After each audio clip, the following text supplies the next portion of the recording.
Willis, take the lead.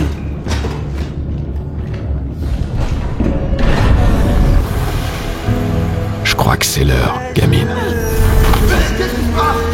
J'ai commis tant d'erreurs. J'ai fait des choses terribles. C'est un miracle qu'on soit là tous les deux. J'ai eu une seconde chance. Et je compte bien en profiter.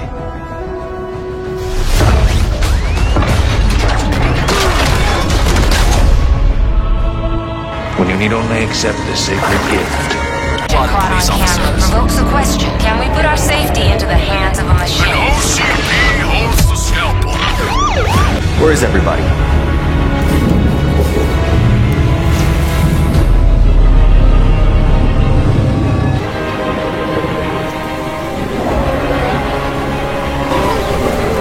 I am not me. You are what I made you!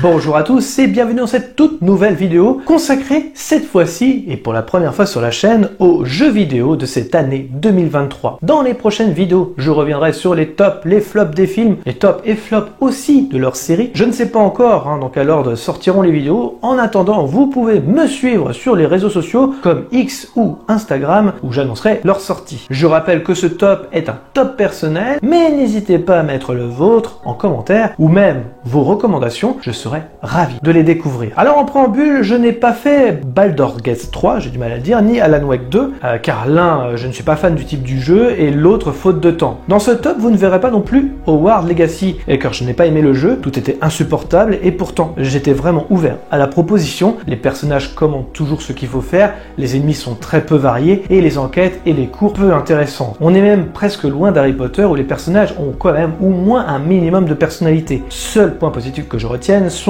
Poudlard, plutôt fidèle, et la ville et ses boutiques, le reste m'a laissé totalement de marbre. Mais je ferai tout de même une mention honorable, celle du remaster de The Witcher 3, le jeu auquel j'ai plus joué cette année. Deuxième run, version PS5, il s'agit d'un de mes jeux préférés de l'ère PS4, donc forcément, je devais le citer ici. Et comme il s'agit d'un remaster, je ne l'ai pas mis dans ce top de cette année, même si dans ce top, vous verrez, il y aura quand même 2 remakes et une extension, mais pour les remasters, j'ai préféré ne pas les prendre en compte pour l'année 2023. Sachez tout de même que The Witcher 3 reste dans mon top 3 de tous les temps. Et c'est parti pour mon top de l'année avec un top 9. Et numéro 9.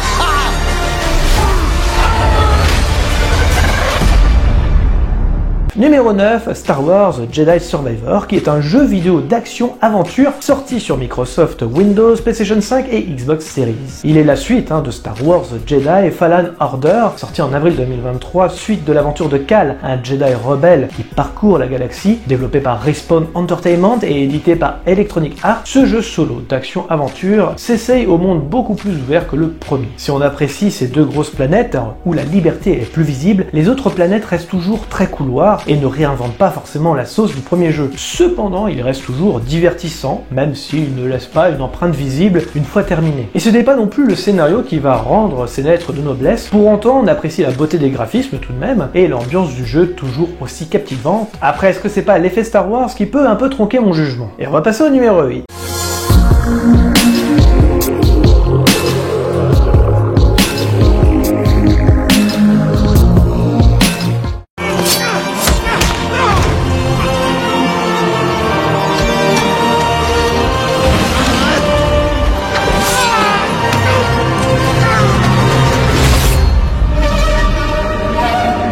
Numéro 8, Assassin's Creed Mirage, qui est un jeu vidéo d'action-aventure et d'infiltration sorti le 5 octobre 2023 sur Windows, PlayStation 4, PlayStation 5, Xbox One, Xbox Series et Amazon Luna, qui est le 13e opus canonique de la série Assassin's Creed. Fan de la licence, la saga Assassin's Creed m'avait laissé un goût amer pour Valhalla, et même en faisant les extensions, il y avait moins d'ambition qu'Odyssey. Développé par Ubisoft Bordeaux et Ubisoft tout court d'ailleurs, le jeu était annoncé plus court et plus proche des fondamentaux, mais dans ma tête cela résonnait comme moins ambitieux finalement. Donc j'y allais un petit peu à reculons. Et pourtant, c'est une petite surprise de mon côté. On va à l'essentiel dans un Bagdad vivant où l'ambiance est au top. Son histoire reste lambda, mais j'ai adoré mon voyage et mon immersion dans ce nouvel opus, plus orienté infiltration et plus exigeant d'ailleurs. Il ne réinvente pas le genre, mais arrive à nous tenir en haleine tout au long de l'aventure. Numéro 7.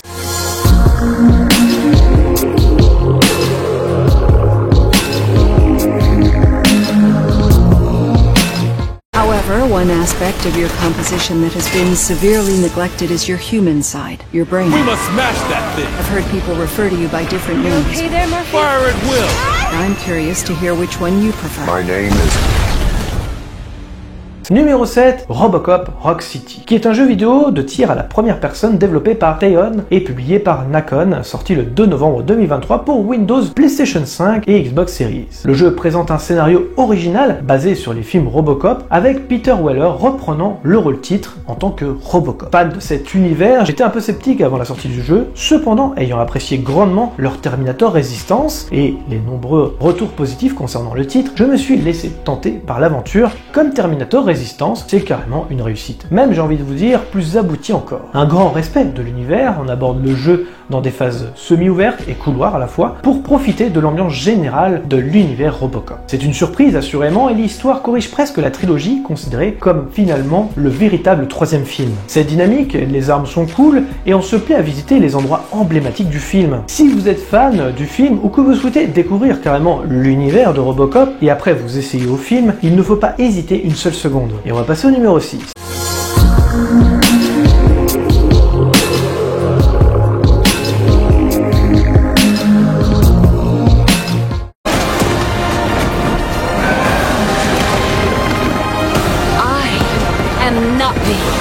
And I will protect Pandora. Sivako! Numéro 6, Avatar Frontier of Pandora, qui est un jeu vidéo d'action-aventure en monde ouvert, sorti sur Windows, PlayStation 5, Xbox Series et Amazon Luna. Il est développé par Massive Entertainment et édité par Ubisoft, et sorti presque dans l'indifférence la plus totale le 7 décembre 2023. Je l'ai pris pourtant, les yeux fermés, et c'était un risque, beaucoup de polémiques autour des notes de la presse, et pourtant, prenons un peu de recul d'ailleurs là-dessus. En effet, depuis quelques années, les notes des AAA sont carrément, et il faut le dire, surnotées, moyennant, je pense, des paniers garnis. Cependant, quand un jeu comme Avatar sort et écope d'une note de 14-15 sur 20, tout le monde crie au scandale, en indiquant que le jeu est sous-noté. Mais, encore une fois, prenons du recul, 14-15 sur 20, c'est une bonne note en soi. Quoi qu'il en soit, Avatar est également une bonne surprise, totalement immersif, on se perd littéralement dans la forêt de Pandora, car Avatar, en plus de ça, ne nous prend absolument pas par la main, même si un mode existe au cas où. On sent clairement l'évolution de son personnage, et se préparer pour une mission est essentiel pour réussir. On aurait pu croire à un Far Cry déguisé, mais Ubisoft a réussi quand même à évoluer la formule, même si certaines mécaniques persistent. Si vous aimez l'univers d'Avatar, c'est un petit bijou, avec en plus de ça des graphismes plutôt léchés, sauf lors des phases de vol et de pluie qui, j'avoue, dénaturent parfois un peu le jeu. Et maintenant numéro 5.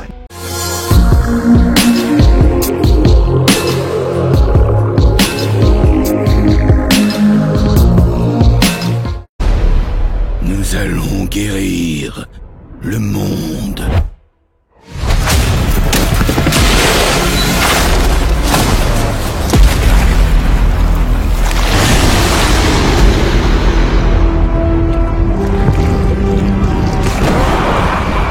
Numéro 5, Marvel Spider-Man 2, qui est un jeu d'action-aventure développé par Insomniac Games et édité par Sony Interactive Entertainment, sorti en octobre 2023 sur PlayStation 5. Je pense que tout a déjà été écrit sur le jeu, la technique est folle, les graphismes sont aboutis, on se plaît toujours à se balader dans ce New York, bref, le jeu est tout bonnement réussi. Cependant, la formule commence à s'essouffler, ayant joué au premier opus, mieux abouti par exemple sur son scénario, et aussi celui de Miles Morales, histoire par contre oubliable, celui-ci tente de nous faire tenir en haleine avec un de ses meilleurs méchants de son univers, à savoir Venom. Cependant, le scénario reste oubliable, même s'il contient un Kraven intrigant, ça n'ira guère très loin. La nouveauté réside dans les graphismes aboutis et le gameplay du symbiote avec les nouveaux pouvoirs qui vont avec. Beaucoup de boss parfois longs également, au point de se surprendre à souffler lors de ces nombreuses phases. Pour autant, Spider-Man 2 est beau, très beau. Et le divertissement, il est bien présent. Après tout, ça reste toujours aussi fun d'y retourner. Numéro 4.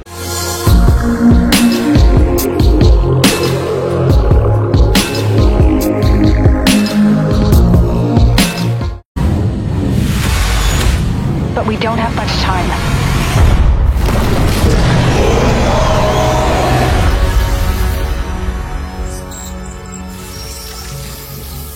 Numéro 4, Dead Space. Dead Space qui est un jeu vidéo d'horreur et de science-fiction en vue à la troisième personne, développé par Motive Studio et édité par Electronic Arts, sorti le 27 janvier 2023 sur Microsoft Windows, PlayStation 5, Xbox Series XS. Il s'agit d'un remake du jeu du même nom, sorti en 2008, développé par EA Redwood Shore. Ayant loupé le jeu de 2008, mais en ayant vu quelques phases d'amis en train d'y jouer, j'ai pu réparer mon erreur en jouant à ce remake. Très immersif, avec un son toujours très travaillé comme jamais, Dead Space est un régal pour les oreilles, mais aussi au niveau des visuels. Je ne peux malheureusement le comparer à l'œuvre de 2008, pour autant j'aimerais bien avoir vos avis en commentaire, ce qui est réussi ou non vis-à-vis de l'ancienne version. Ça m'intéresse grandement. Mais pour moi, tout était nouveau. Ce qui peut paraître tronqué, j'en conviens. Concernant l'horreur, c'est bien présent, évidemment, les bestiaires bien fournis et rappellent le design de certains monstres de The Thing, donc efficace. Bref, Dead Space reste incontournable. Et numéro 3, on parle d'un autre remake.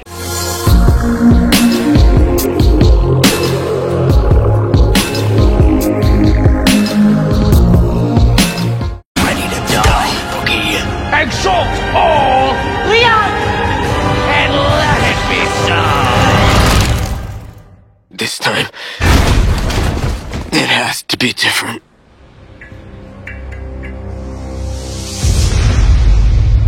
Numéro 3, Resident Evil 4, qui est un jeu vidéo de tir à la troisième personne, d'horreur et d'action développé et édité par Capcom. Il s'agit d'un remake du jeu de Resident Evil 4 de 2005, sorti sur Windows, PlayStation 4, PlayStation 5 et Xbox Series le 24 mars 2023. 18 ans après sa sortie originale, oui, lui non plus, je ne l'avais pas fait. Mais mieux vaut tard que jamais, non? D'ailleurs, je me suis refait le remake du 2 et du 3 il y a peu également, redécouvrant pour ma part la saga jeu vidéo ludique de Resident Evil. Après tout, mes connaissances se limitaient au premier et Code Veronica X, qui j'espère aussi sera remaké comme le 2. Pour le 4, j'ai encore une fois été conquis par la relecture de Capcom. Décidément, le studio arrive à produire de nouveaux titres, comme le 8 Village par exemple, et se permet carrément de remaker, de façon même exemplaire, il faut le dire, les anciens. J'ai beaucoup aimé l'ambiance, j'ai trouvé ça fun également à jouer, et la créativité qui s'en dégage, même si c'est relatif quand on parle de remake. Bref, toujours un plaisir de se relancer dans cette licence, et j'espère d'autres remakes dans le style. On passe au numéro 2.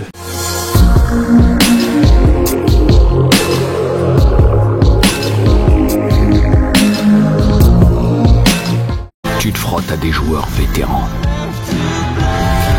Alors va sur le terrain. Mais te fais pas avoir.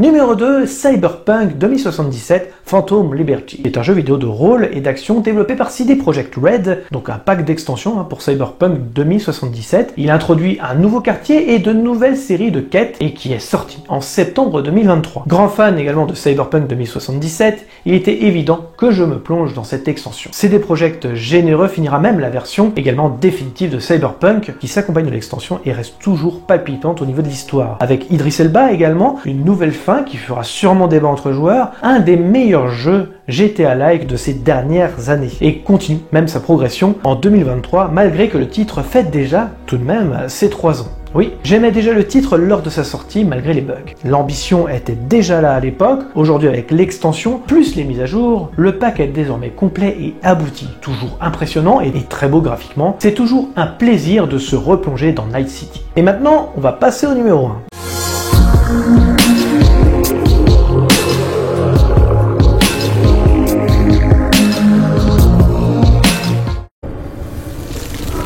Now everyone's dead.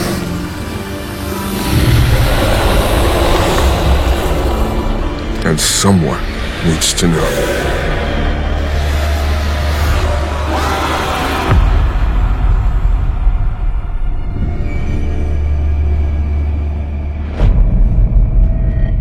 Numéro 1, Alien Dark Descent, qui est un jeu vidéo de stratégie en temps réel développé par Tyndalo Interactive et édité par Focus Entertainment. Situé dans la franchise Aliens, j'ai bien dit Aliens, le jeu est sorti par Microsoft Windows, PlayStation 4, PlayStation 5, Xbox One et Xbox Series le 20 juin 2023. Alors je suis aussi surpris que vous, sachant que ce n'est pas du tout le style de jeu que j'aime à faire à la base. Et pourtant, quelle surprise! Ce jeu est tout bonnement génial et en plus de ça, ne coûte pas très cher. Donc si vous voulez tenter l'expérience sans trop de risques, allez-y, foncez. Très tactique, le jeu propose de visiter les lieux célèbres de la franchise Aliens et propose même le luxe d'avoir une histoire intéressante et bien mieux que les derniers films produits sans forcément réinventer le concept, je vous rassure. On a envie de continuer l'aventure. Tout doit être calculé. La forme de votre équipe, leur spécialisation, leur mental, avant de partir à l'aventure. Les décors sont très recherchés, les nombreuses armes mises à votre disposition multiplieront vos façons de faire tout au long de l'histoire. Oui, on flippe en plus lors des assauts des aliens, on flippe parfois même dans une pièce où il n'y a rien, ce qui fait d'ailleurs d'Alien Dark Descent un bon jeu d'horreur également. Rentrer dans une pièce et s'apercevoir que vous êtes entouré d'aliens,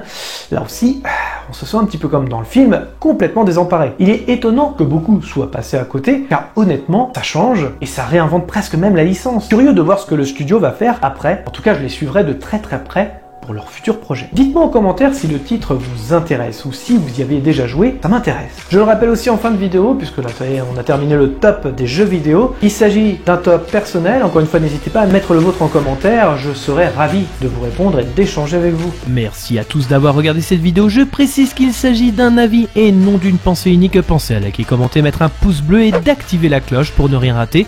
Nous sommes dispo sur les réseaux sociaux Facebook, Twitter, Instagram, les liens sont dans la description. Nous sommes également disponible sur toutes les plateformes de podcast. Je vous invite donc à vous abonner quelle que soit la plateforme et de laisser un commentaire, nous y répondrons avec plaisir. Dans tous les cas, rendez-vous dans les salles obscures pour de nouvelles aventures. Bonne soirée à tous.